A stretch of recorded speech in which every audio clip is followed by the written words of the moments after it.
Well, I don't see the live yet. Oh, there it is. I see the live. It says we are absolutely live. So, um, tonight, folks, this is I think, a very important update for everybody to get on the books whenever it comes to setting up your show. We had numerous get-togethers over the past year, um, where we talked about doing certain things to get the best results possible for.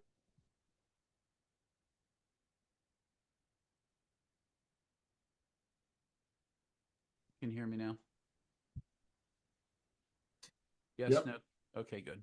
Um, so there's a couple things that we talked about through the season to help improve the odds of success with your show, getting things running, and like every year, it's like clockwork. We go out of our way to have these shows, and we really work our rear ends off to do to really pull off an amazing amount of things in a very short period of time and to do it as well as we possibly can.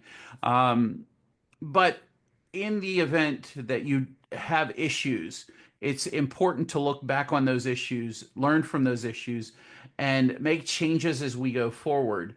And so tonight, what I want to do is something that if you've been in the military or if you're in a large company, you might have heard this term before, this after action report. And it's something we used to do at my unit before. While I was in, it wasn't Connellsville. It was another unit, another Army unit in Pittsburgh, and we would sit down and we would figure out exactly what it was that we wanted to.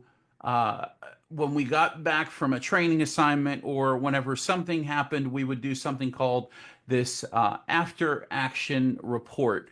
And the whole idea of it is a structured review, and it's an analysis of any project that you might have. And the goal is to, number one, understand what happened uh, during the project, why things happened during the project, and things that and discover things or ways that you can improve on those in the future.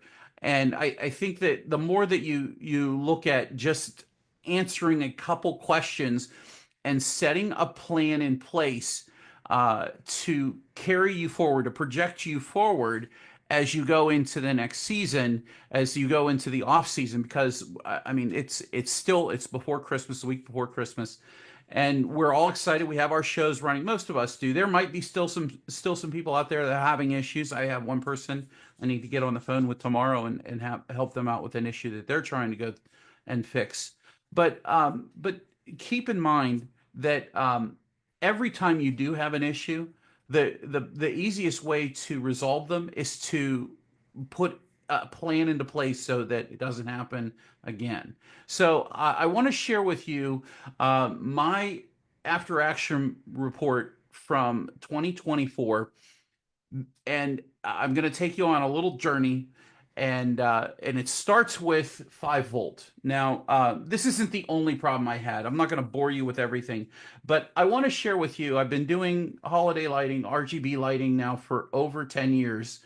I started 2013. I started learning about it in 2012, and I mean, I'm closing in on probably 12 years of this, and things have changed. But one thing that didn't change was wiring. Well, it actually did change. My first pixels came in.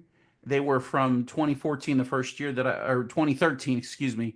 I don't know why I put 2014 there. They were, whenever I received them, the blue wire was considered the hot wire, the 5 volt, and the brown wire was considered the ground. And so I wired all my pixels this way from 2013 to 2018.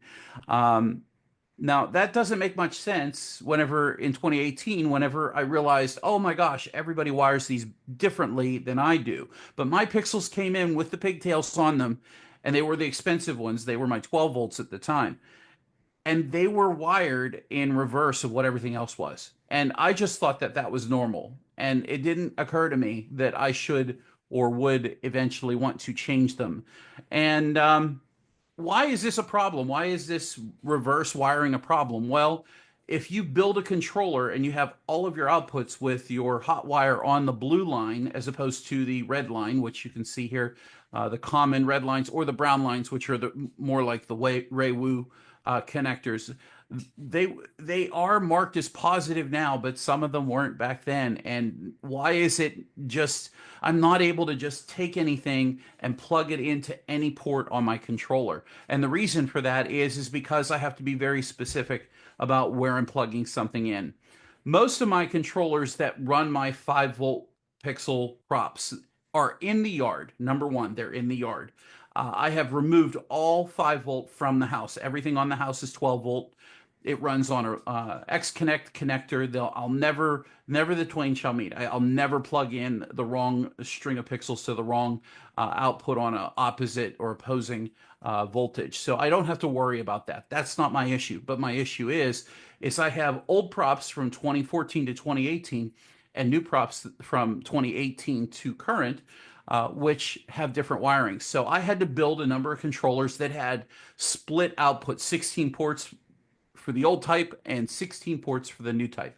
I know this is probably not the most exciting thing to share with you, but why would I do that? Why would I change halfway down the string or halfway through my hobby? Well, it was kind of forced upon me whenever I got 4,000 pixels in 2018 that were wired in reverse. And I just said, you know what? I'm buying new controllers. I'm building some Falcon V3s because those came out in 2017. And I just said, you know what? I'm going to build Falcons that only run these props, and they're always going to be like this. Well, in 2018, I had no idea that I was ever going to pick up and move from my old house.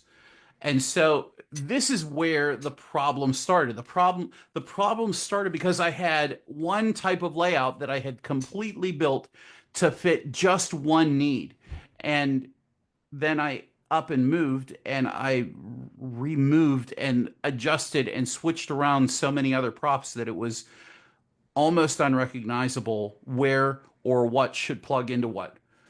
So this is why doing this after action report is important. This is where I came from on the left, which is my old house, and my new house here is on the right. Why are they problems this year? Well, controllers were built for these specific props covering one area. I highly recommend that if you are building a controller for props that have 5-volt and 12-volt on the same prop, because you can do that. The Falcons can take 5-volt and 12-volt. If you're doing that, I recommend only 5-volt on one controller, only 12-volt on the other controller. Don't try to mix and match them. Don't try to maximize your outputs per controller. It will drive you crazy. It's just easier to have the controller there that you can expand upon. Now, the reason that I say this is because this is what I used to do. And it has bitten me so hard the past 2 years that I can't ignore it anymore. If on the left here you see a lot of things in the red square stands for the old school wiring, and the blue square stands for the new wiring, or the standard wiring, I should say, which what everybody's used to. Well, in these instances, some of these controllers only had enough outputs built just for the old props to be in that area. But the problem comes whenever I take this layout and apply it to my new home and I set up all of my controllers in those specific areas and they don't match up with what everything else has as far as that location or that area where I'm setting that controller. So this led me to, whenever I ended up changing, it led me to build receivers just for specific props. My new setup, it had location challenges, and now I needed to rebuild controllers come last year, which wasn't a big deal. I just kind of expanded. I put a 16 port expansion board on it, and I was good to go. Well, you think, okay, I pretty much solved my problem. I shouldn't have any issues. I should be good to go. I've got everything that I need. Until I had a controller issue. I had an FPP controller, completely wouldn't boot. I actually had two of them. But the second one was 12-volt. I know I'm not even gonna it's another story. But this specific controller would wouldn't boot and wouldn't go online. The funny thing is that this covered the entire left-hand side of the display. So you see the red square here. Everything on this side that is in the yard, not everything is 5 volt. Only the stuff in the front and the arches along the side, and the giant snowflake and the pixel fence that's in the back there. That's the 5 volt. I had the controller for the fence, and I had a controller specifically for the snowflake, and I had a controller that was going to sit here in the middle of the yard and be for the rest of the 12 volt stuff. But unfortunately, that controller went offline, and I was at a point where I was plugging things in, so I didn't plug anything in. This caused me, the whole issue with this controller caused me to lose about 4 hours. I was kind of running between range ops to put stuff out and to try to plug stuff in. So I said, you know what? I just got to set this controller down and deal with this another day. Had I not had this controller issue, I would have been able to set up, and we wouldn't be talking about this today. Quite honestly, I lost 4 hours. Those 4 hours were the only 4 hours that I had to plug those in, and then I went another 6 days before I could go back outside and set anything up. The majority of my yard over on that side could have run and looked good if I had been able to have that controller run. But that was my challenge. So this is my challenge. Now, we talked about this just when we got started. Hey, Clyde, didn't we have a preseason controller prep uh, series? Then we sat here. We had Ricky here with us from CCL Controllers, and we talked about things you should do before the season. And I'll tell you what I did. I brought a controller into the house, into the garage, actually, plugged it in network wise directly into my show computer. I dialed into that controller. I uploaded the configuration. I did all of this work. I did everything. I booted it all up. I checked network, and it spoke to the show computer. I uploaded the configuration, and then I went out and I deployed the controller in the yard. I let it sit out there, went to work on some other things, and the next thing you know, the connection to the show network failed. For whatever reason, that controller, and I can't fault FPP for this. It was a USB dongle that caused an issue with the controller, and it stopped completely talking to it. And so now at this point, I'm 4 hours behind because I'm trying to mess with this controller, trying to get it backed up online. I thought maybe I needed to replace or re-upload FPP. I had 2 good weather days, and I didn't have something that I could just throw down in place of it. So yes, we went through this a couple weeks ago, and I was prepared, but then one tragedy happened, and it caused me to lose 6 good days. I was down for a week. So this is one of the reasons why I want to go over this after action report with you guys. The key takeaways.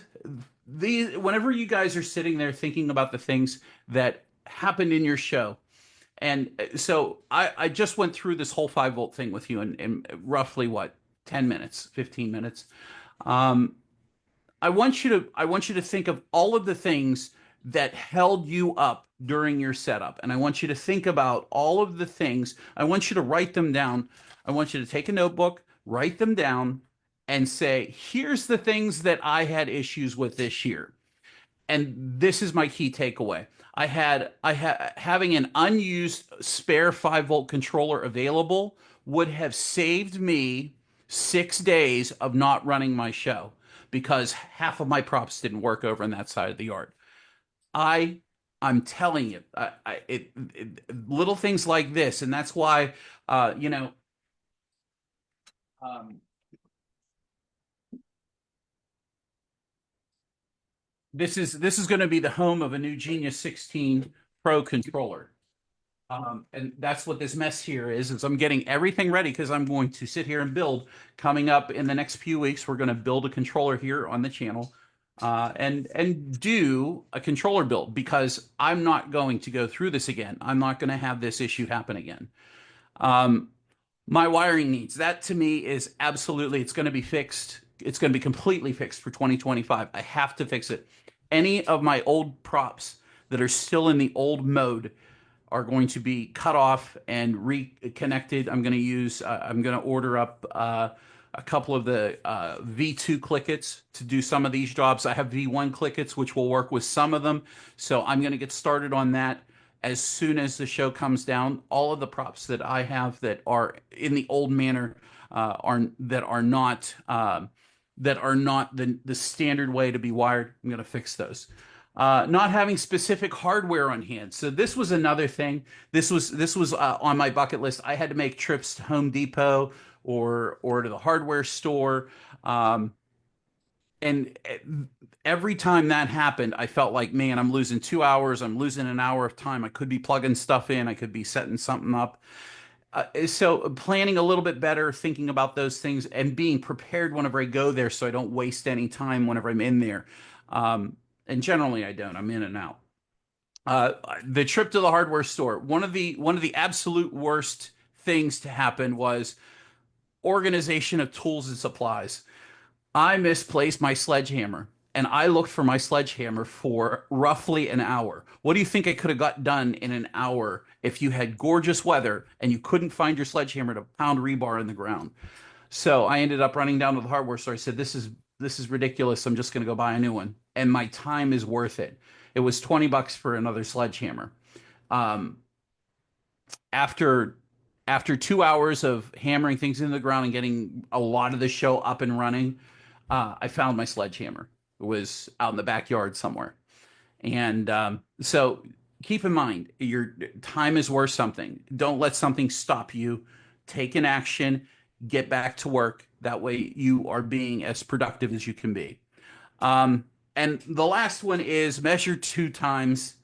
Don't assume that your network cable is long enough. Now, this is kind of funny because I just literally set this up in the yard yesterday. This was Robert's idea. This is the backyard. This is my backyard. He said, it'd be neat if you put a big mega tree and laid down the strings on the yard and just stretch them out and see if you put a mega tree up. And I said, that's a great idea. And I said, how do you think I should mount this star? He says, oh, lean this star up against the tree at the top of your yard. I said, perfect. That's a great idea.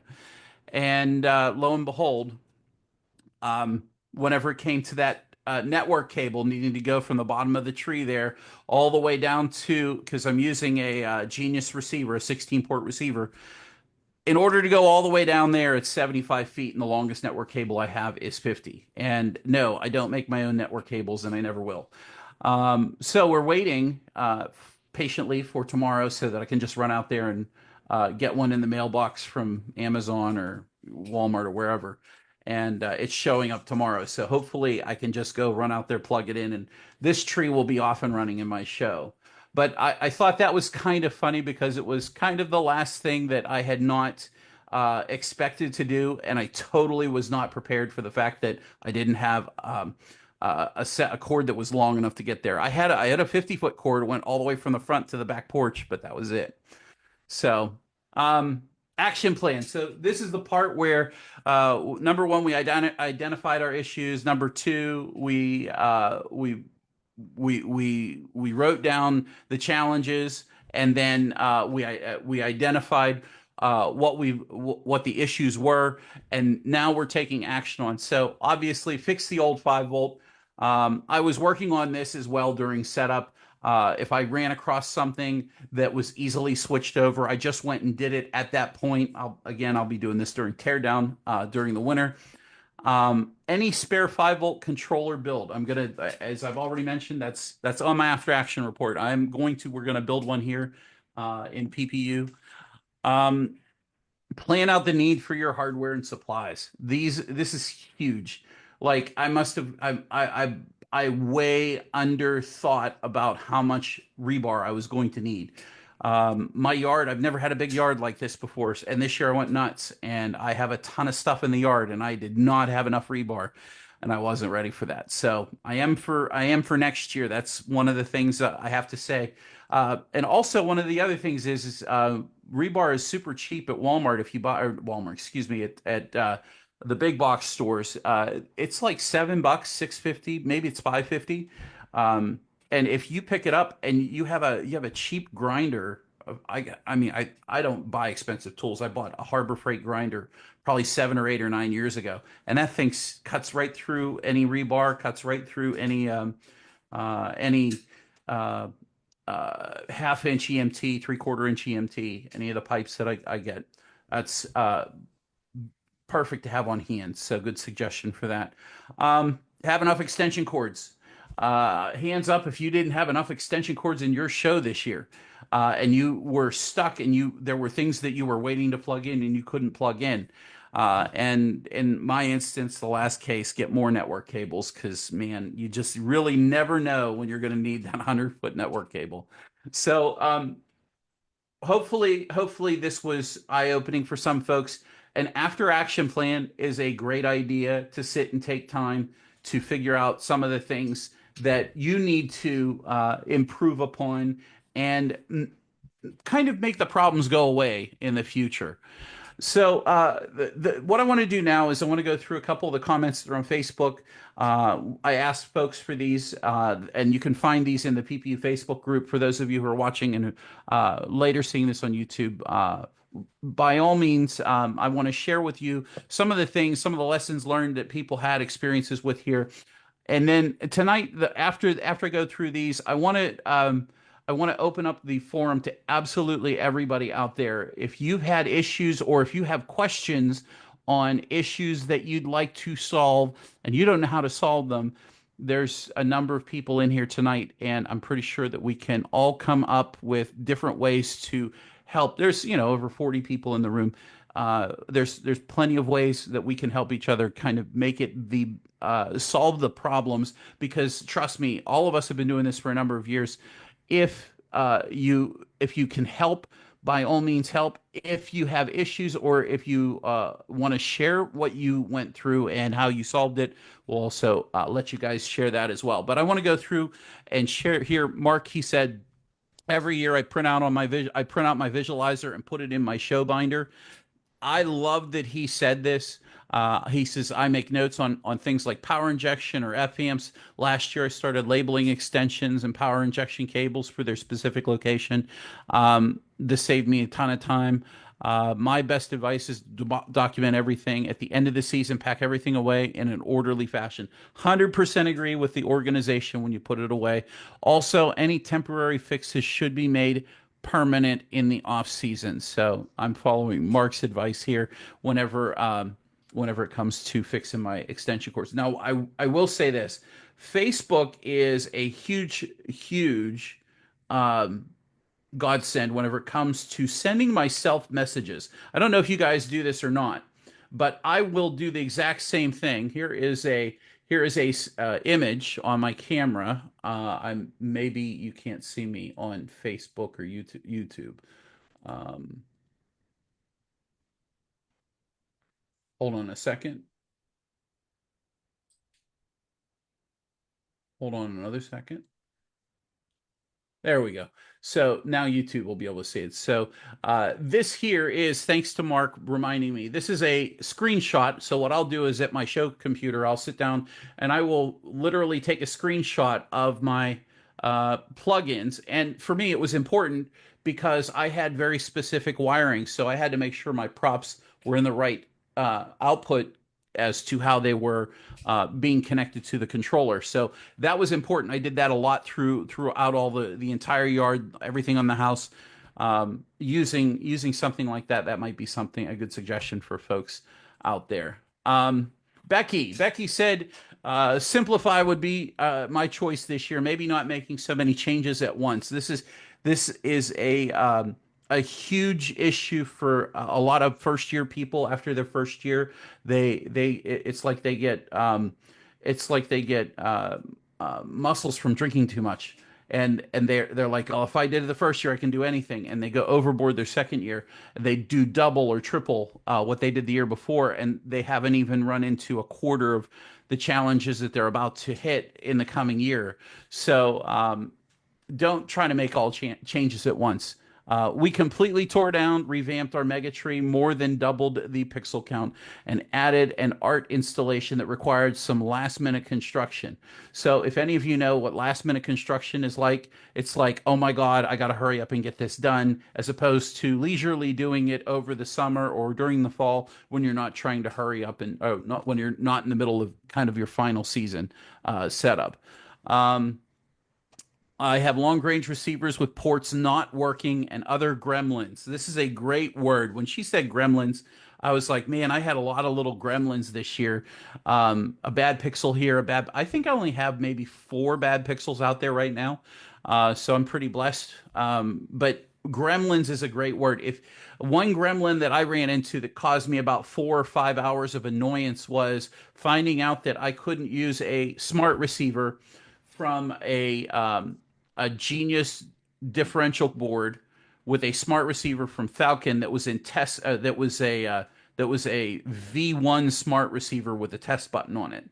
I could not get it to run some of the pixels. Other pixels it would work fine, but it wouldn't work on some, and that really stumped me. So when I found that out, I decided, you know what? When I plugged that smart receiver into the Falcon F48, no problem. The pixel output worked fine, but unfortunately, it didn't work in that instance. And I talked to David Peace about that, just so he knows.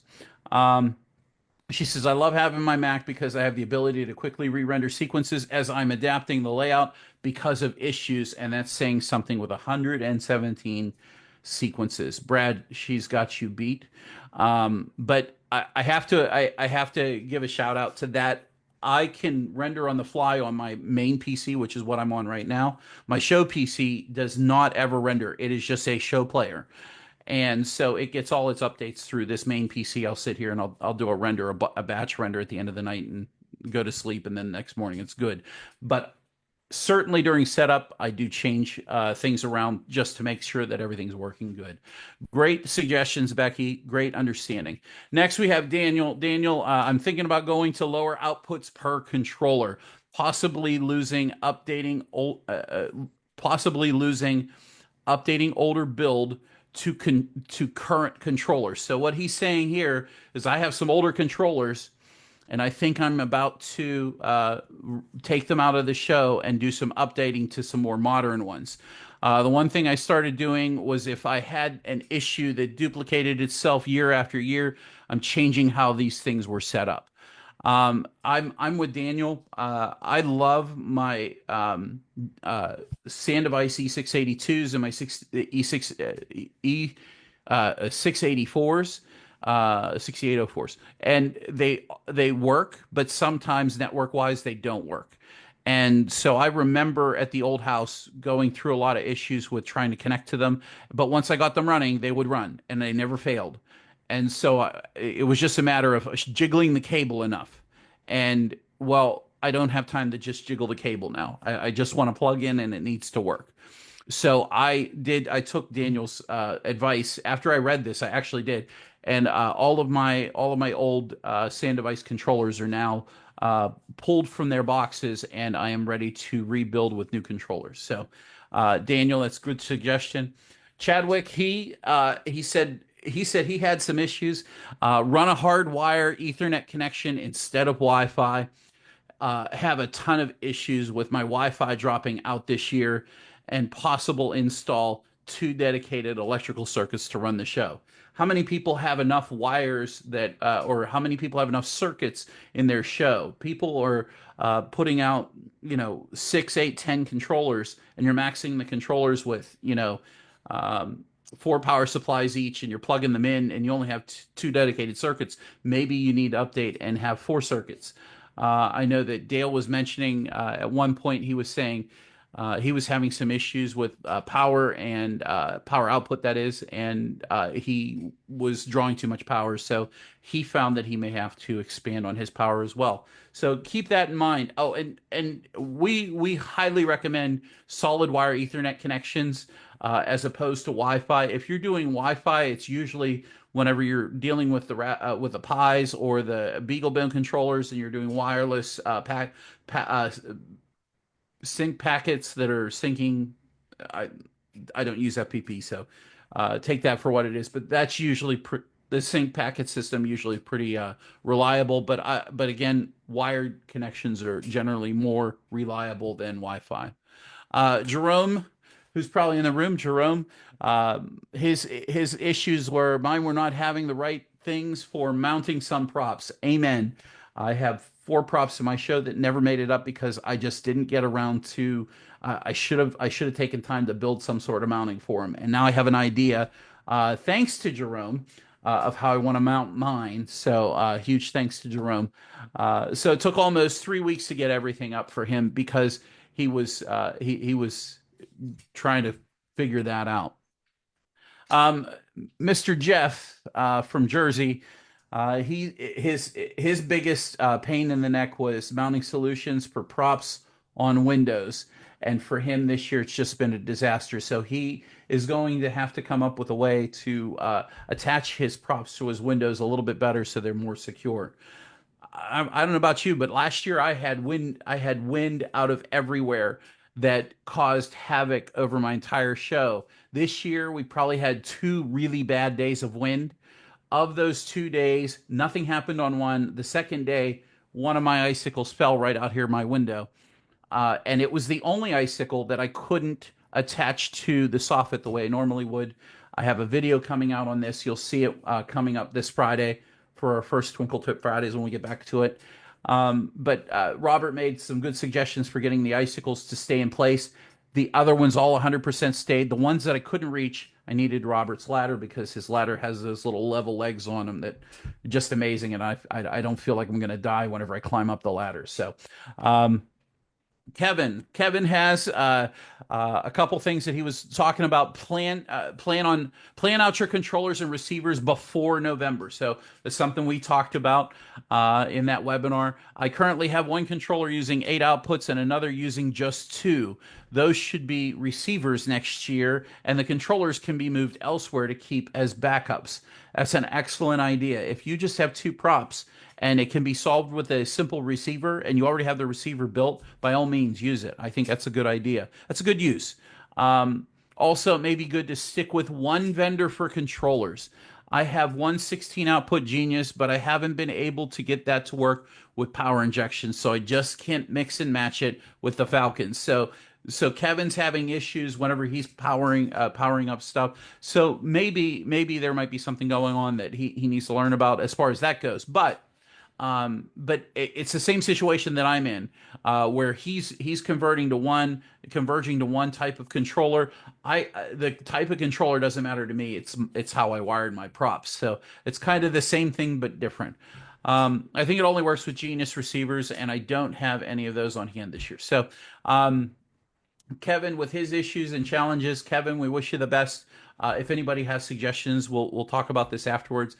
Next, we have Mr. J. Mr. J. He has sent this video. It's in PPU and changing out existing window outlines and lights on gutters with better materials and attachments, and even lights on the ridge of my roof. So one thing that does happen from season to season, you learn as you go, and it looks like in this instance, it looks like Jay's using chroma trim that is 4 millimeter Coro, and it does the job. It does the job, but it requires a lot. It needs to be attached to some sort of substrate, and it's not rigid at all whatsoever. So he's having issues with them either staying in or popping out or something to that effect.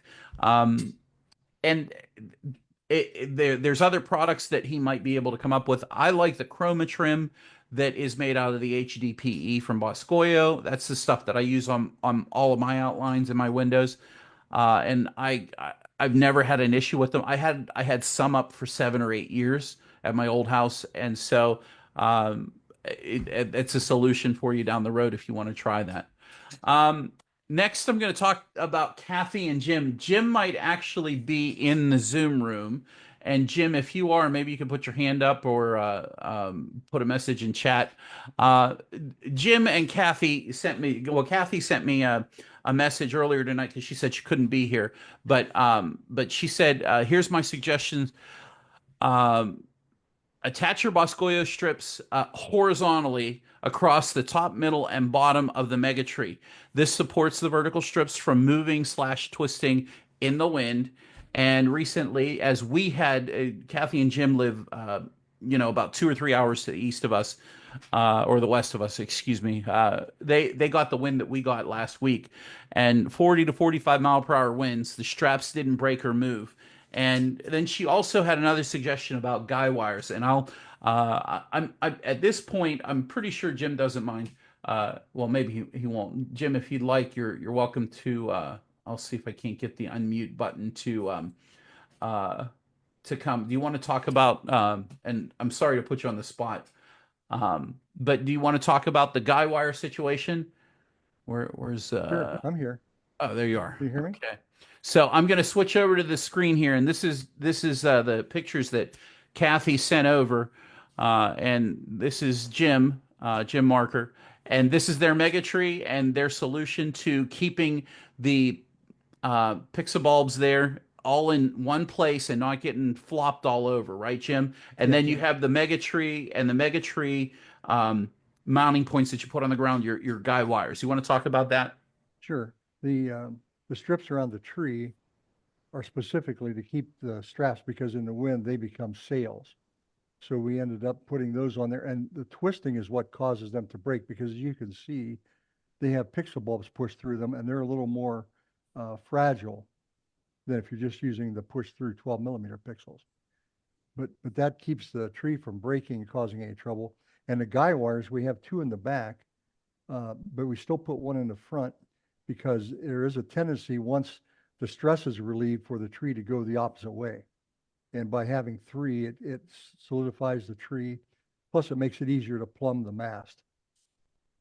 So what you're saying is you have the two in the back of the tree here and then one in the front of the tree. Yes. And that's pretty well evened out for you. And do you have how did is your tree one of the Matos trees? Yes, it is. It probably could stand by itself, but Hmm. those guy wires just help to plumb it. In case the ground's not quite level, you can put a little stress on there, get it to be vertical. So I have to 100% agree with this because this is similar how I do it. I have two in the back because if my tree falls, I don't want it to go forward. I want it to Yeah. fall backwards. That's how I want my tree to fall. And yeah, it'll probably damage my gutter. Okay, but that's the risk we take when we put up a Christmas light show, right? Yeah. But in your case, you feel the exact same way. I'd rather it fall in my driveway than forward and crush the stuff in front of it. I'd rather have it not fall at all. I'd rather have it not fall at all. That's better. But I'm just throwing that out there so that there's a Yeah. little bit of logic behind it. So Yeah. I have uh, had our older tree did fall. We had one that was just 1.5 inch black iron pipe, and it did fall in the wind because the ground got wet, and it actually pulled the plug of soil up. The ground anchor actually pulled soil up out of the ground and caused it to fail. But this is pretty steady because it has on each of those quadrants, it has a 5 foot long tube for it to sit on as a platform. well done. I think many people aren't using the strips that you're using for Hmm. the maybe that's many more people are using a standard pixel and they're not using a pixel bulb for their mega tree. Yeah. So yours is very special compared to the average or the standard. Mine certainly isn't. Mine certainly uses the regular Boscoyo strips. So whenever Kathy explained this, until I had looked at the picture, I didn't realize that your tree is built completely different than mine. And even in those 40 to 45 mile per hour winds that we got the same week, my tree didn't I didn't have any of that flip-flopping. And I do know that some people did have some issues with their tree kind of the strips moving around on them. So now that we see how the tree's built, I have a better understanding for it. And Yeah. I think you did a really good job. That's an excellent idea. It's been discussed in the past, but to see it on a pixel bulb tree, I think that's even better. Well, see, those strips, Clyde, are probably twice as wide as the ones you have on your Yep. tree. Plus, Yep. the pixel bulbs themselves provide surface area for the wind to hit, and that Yep. just causes them to twist and And Kathy solved this pretty nicely. Yep, I think you guys did a great job. Thank you, Jim, very much. Appreciate you coming up real quick to talk about that. Welcome. Now I want to get back to the last thing before we end the full broadcast, and we're going to continue. But before we end everything, what I want everybody to do this in the room. If you haven't joined the room, you're watching on Facebook. Then by all means jump in the room. If you have something you'd like to share, if there's things that you need to have solved, we want to talk about this stuff afterwards. And I want to hear all about your challenges, your issues, and the things that you guys did to fix the things that happened for you guys for this season. And the reason for this is because we all want to be better at what we do, and we want to be more efficient, and we want to enjoy the process. Setup season for me is my favorite time of year. I relax and enjoy doing setup. And when things don't work, and the controller issue was probably the most frustrating. The wiring thing wasn't why the wiring thing did not annoy me whatsoever, but it annoyed me whenever the controller went down. Excuse me. But I want you guys to think about those things. Put those in chat. Put a couple things in chat if you'd like to share. And we're going to go ahead and move on to the last thing here, which is from Alicia and Derek, which I think is our comic relief couple. Alicia said we're going to add another controller, a few matrices, and some icicles. And Derek's there. Well, he's very clearly saying, "Show me the money." And it looks like Alicia's going to be working the street corner to pay for them. So there you have it, guys. I hope that you enjoyed a little bit of what we went through tonight. I know some of it may be a little bit, you know, maybe the idea behind some of the things is there for you to take and move and do what you need to do with.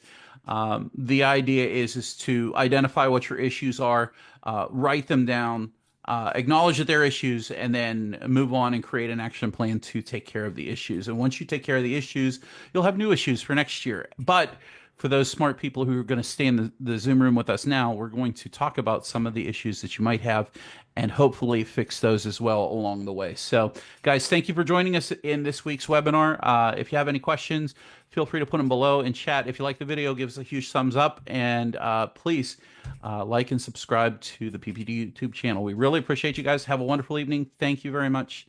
Robert, thank you. Anything from you, sir? Nope. If we don't talk to you guys again, Merry Christmas. And we might be taking a couple weeks off until the reboot for the next year. So Happy New Year's as well. Happy New Year, happy Christmas, and we will see you guys in the next video. Take care. Goodbye for now.